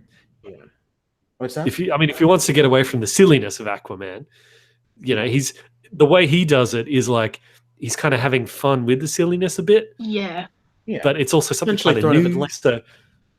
It's the Throne of Atlantis comic thing where they're like, yeah, we know it's dumb, but let's it's gonna be fun. Who cares? And I appreciate that kind of not necessarily irreverent, tongue-in-cheek tone like a Deadpool movie has, but it also is willing to. This is gonna sound. I gotta think of a better way to say "play with itself" than the phrase "play with itself" because that's just not right. That's a wrong way to say that. What I'm trying to say, it's having fun, like a Marvel movie, I guess would. And James Wan's a very good talent and a very good director. Despite me not liking his Fast and Furious movie, I think he's done great work besides that. What about you, Turner? What are you thinking of Aquaman? Well, yeah, I think that looks really good. I've been excited for that movie. Like, I looked at all of the set photos, that sort of thing. Yeah. The movies this year that I've been really excited for. And I said before that water hand. I want to see that water hand. He'll lose his hand in the next one. That's what they'll wait for the sequel to lose his hand. Sorry, Return of the Dead. I cut you off. Sorry, go ahead. Yeah. But I said before I didn't mind the Dark Phoenix, but I would much prefer something like Aquaman or Deadpool to that. Yeah. I also think it's really cool that when I went and saw a movie called Widows, which was great, but we won't talk about it here. They showed the trailer. Widows is a great movie, but they showed the trailer for Aquaman, and people were like, "Oh yeah, Aquaman." I just think it's really cool that we're in a world where I know it's weird to say this since like Infinity War came out and made $2 billion, but it's still interesting to see that like an Aquaman movie is being like made. I don't know that for some it's still odd to me despite the fact that we've seen essentially everything from my childhood come to life, but to now see Aquaman coming up on the big screen and it's like Aquaman and people clap and you're just like, whoa, an Aquaman movie. And to see it being done in a way where he's not gonna, like, if you had told me before they're gonna do Aquaman, I'm like, oh yeah, I know what they're gonna do. He's gonna spend the entire time on land and you're never even gonna see the underwater stuff. Yeah. But holy cow, it seems like there's a lot of underwater stuff, and I'm like, yeah, great. like most of it takes place in the water, and they found a cool way to film it where it doesn't look like it's gonna like look bad. Like like you can tell they put a lot of effort into making this world. And there's a lot of really interesting creative stuff you can do with Aquaman, like especially when he has the water hand, because with that he can control water as a whole, so he can drain it and sort of like suck the moisture out of your body and kill you. There's another time where he can like isolate the evolutionary fish part of your brain and give you a seizure and shut you off. There's a moment where he can create like a water Godzilla, like a giant Godzilla, and he can just like smash a city with it, or he can like freeze his hands and then smash there's a lot of awesome stuff you could do with Aquaman. So I'm just so happy to see that they've actually gone creative with James Wan as director, and they haven't like watered down and muted all the colors. And I'm like, good. The DC universe needs this so much. It really does. Yeah, the parts I'm most excited for is just all the really weird stuff that you just wouldn't see in anything else. Isn't it interesting that like these different like comic book universes, Marvel and DC, like they've actually they've sort of found their niche with characters that you wouldn't expect they would. Like, who would have thought that Aquaman and Wonder Woman would be kind of the standout ones of all the Justice League characters? And it's like, and who would have thought? We can thank James Gunn for that, by the way. But I'll let you finish. But like that's all. Yeah. And it's like with Marvel as well. Like Iron Man's never really been like in the comics. He was never really one of the big guys. Yeah, it was always like Captain America or Hulk or one of these guys. And they did try to start the universe with some of those movies, but it was Iron Man. It was these secondary characters that you wouldn't normally think of. So it's like it's just weird how that's worked out. It's like that saying of like limitations often make you more creative, like in movies, because you have to be more creative with the little that you do have. So because Marvel didn't have its full range of characters, it had to take these sort of sideline characters and make them something bigger. So it's actually kind of served them. Whereas DC, you had the full range of characters, just like Superman and Batman, and we're like, yeah, it's not that interesting. But Wonder Woman and Aquaman, no, that's cool. So it's just funny how things work out. Yeah, I definitely agree. Yes. Wait. Yes. I think it's been like an hour and a half, so it might be time to wrap up. Right. So thanks for coming on Return of the Nerd. Much appreciated. Thank you. Do you want to anything else you want to say, or do you want to like shout out, I don't know, your Twitter or something or anything before you go? Or No, not really. Just it was really great being on here. I'm big fans. and can't wait for a new movie Mania. Oh, Yeah. well, thank you very much. Definitely do Oh, that warms my heart. Thank you. Yes. Thanks for calling. Return of the Okay. Day. Catch you later, Thanks. mate. Bye-bye. I love the spectrum of our audience, by the way. It's very nice. Yeah. you get someone like Grady, and you're just like, yes, very, very manic, and very manic in the movie Mania. And then you get someone like Return there, and you're just like, oh, what a, it's and there's pros and cons on both of those ends, and I think it's a cool idea to have them call in. Yeah. Yeah, I can't wait to hate Aquaman, by the way. I know we were talking about it before, but I can't wait to walk in wanting to love it and then walking out hating it. I'm excited for when it happens because I'm calling it now.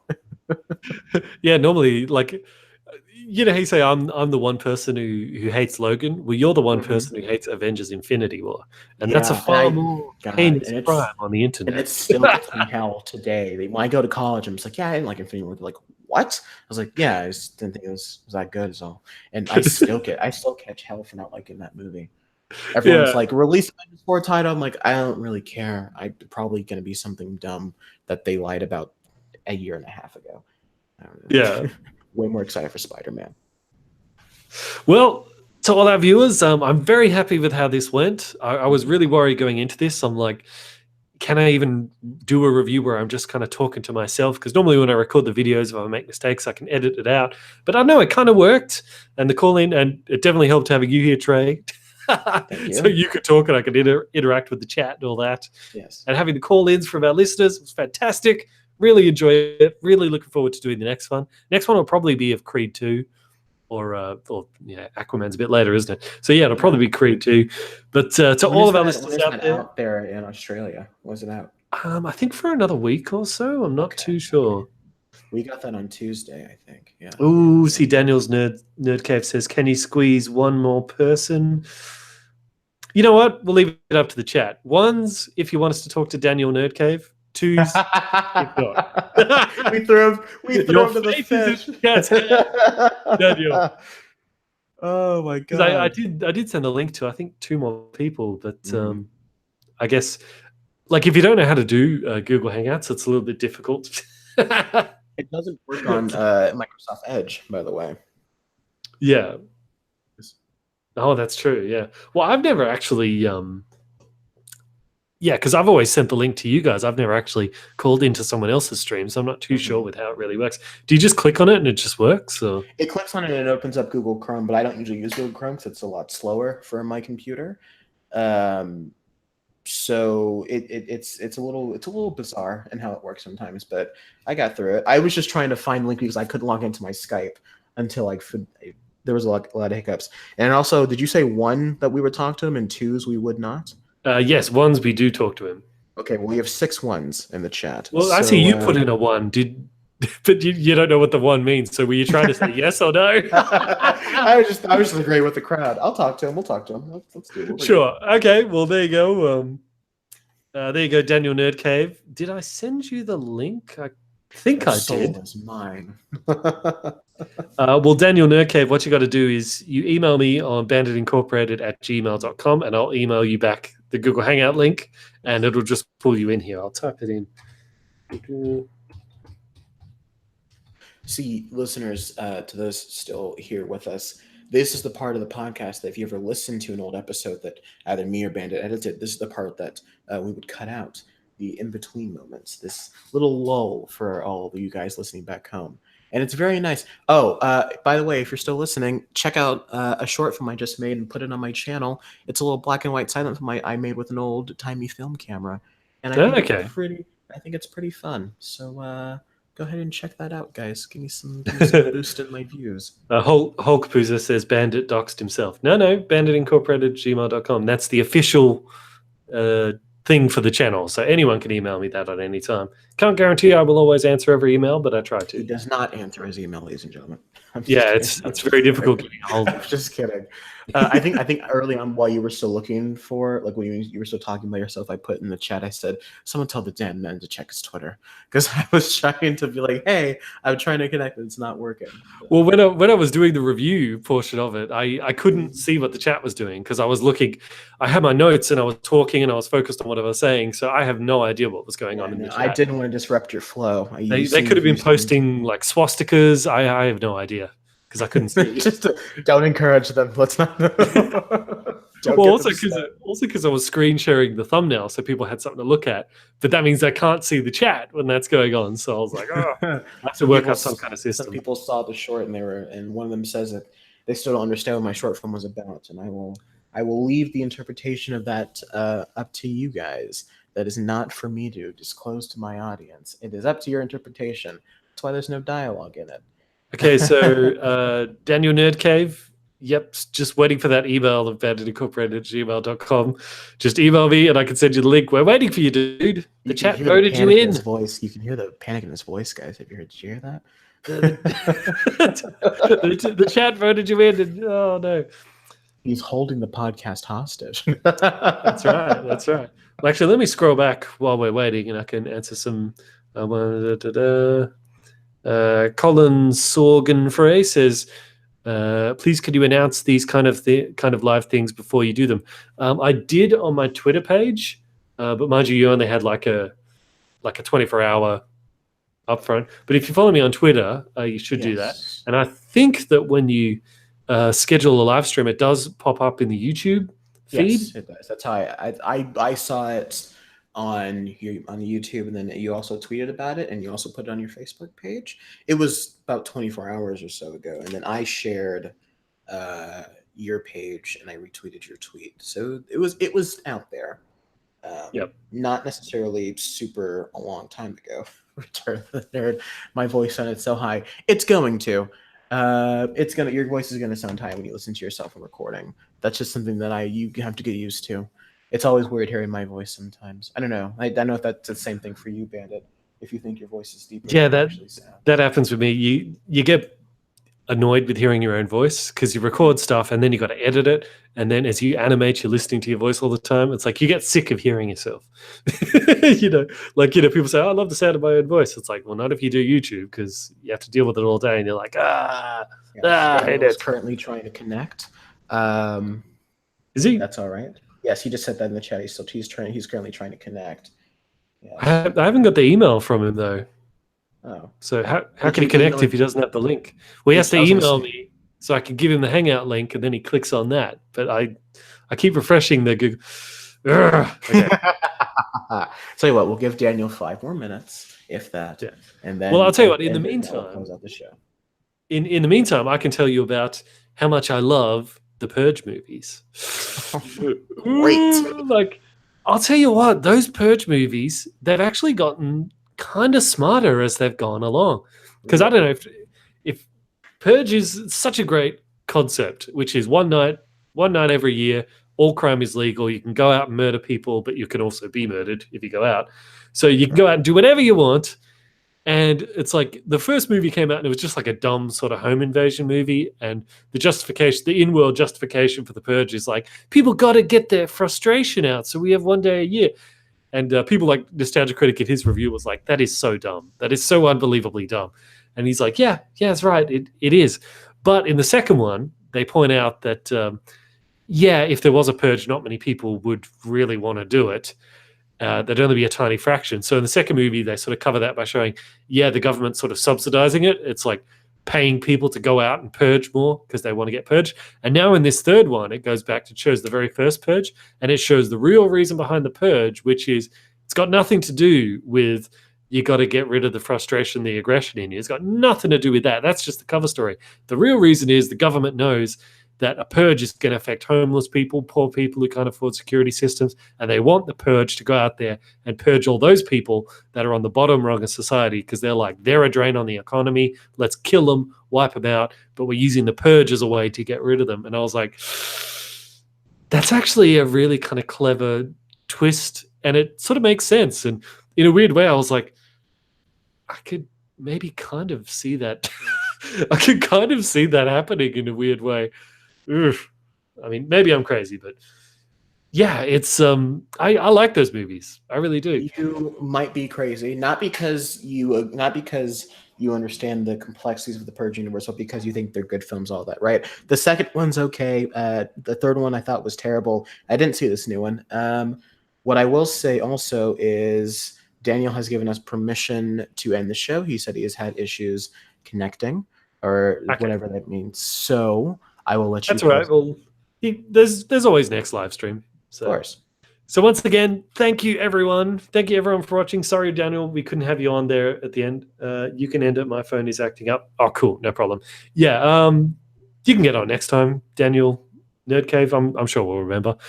But yep, thanks everyone for watching. I think I'm very happy with how this first live review has gone. And thank you, Trey, for joining in and helping me out. It's always good to have a second guy around when there's so many different things going on.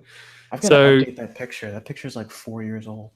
Oh yeah, it is. It is. You should update it with your Black George Lucas one. That one's like 2 years old, but I'll do it. Yeah. Yeah, you're in college now, aren't you? Yeah, I gotta get me my coat and my snow-covered scalp because I'm all sitting out here in the Chicago winter. You're in college. You have to have your fedora sort of tipped to the side and your fashionable scarf and your mustache or whatever the hell young people are doing these days. Whatever the hell. Well, we know you're pushing 50, Ben, and that's okay. It happened. I'm 36. Oh, that's sad, isn't it? It's very sad. You said it so. Oh, I knocked something over. You said something. You said that so sadly. You're like, I'm 36. I'm 36, and women are ruining Star Wars. They are. Man. Get them out of here. All right. Before we get thanks, everyone. And I am Bandit. This is Bandit Incorporated. Until next time, I will see you guys in the comments. Bye-bye.